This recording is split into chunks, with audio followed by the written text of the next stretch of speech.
Hello' everyone, welcome back to my YouTube channel. আশা কৰিছোঁ আপোনালোক সকলো ভাল আৰু মোৰো ভালে। মোৰ চেনেলৰ নতুন এটা ভিডিঅ'লৈ আপোনালোক সকলোকে স্বাগতম জনাইছোঁ। তেনেহ'লে যাওঁ ব'লক আজি ভিডিঅ'টো ষ্টাৰ্ট কৰোঁ।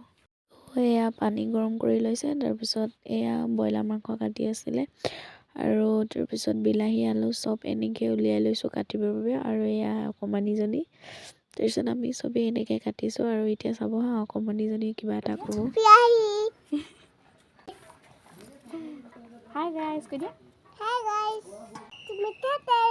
এয়া আমাৰ পানীও গৰম হৈ গ'ল, মায়ে চাউল দি দিলে আৰু ধুনীয়াকৈ চবেই এনেকৈ বহি কাম কৰি আছোঁ, কামত লাগি আছোঁ। আৰু এয়া কামৰ মাজতে চাহ দিলেহি, তিল পিঠাৰ লগত চাহ খালোঁ। আৰু ভইচ ৰেকৰ্ড দিয়াৰ বাবে প্লিজ বেয়া নাপাব দেই, মানে মই ভিডিঅ'টো কেতিয়াবাই বনোৱা তো দিব পৰা নাছিলোঁ, মোৰ চৰ্দি হৈ আছিলে সেইবাবে। এতিয়াও মাতটো অলপ বেলেগ লাগিছেনে বাৰু। তো এয়া গান বাজি আছিলে বাবে পূৰা ডান্স কৰি আছে।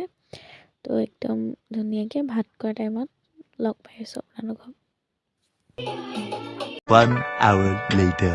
তো এয়া ধুনীয়াকৈ ভাত শাক চব ৰেডি হৈ গ'ল। তাৰপিছত আমি ধুনীয়াকৈ চব বহি লৈছোঁ। খুৰীয়ে এফালে বিলাই আছে আৰু আজি ভাতৰ লগত আছে ব্ৰইলাৰ মাংস, কণী, তাৰপিছত আৰু পচলা আৰু গাহৰি মাংস চবেই আছে। ধুনীয়াকৈ ভাতকেইটা খাই লওঁ, তাৰপিছত লগ পাই আছোঁ।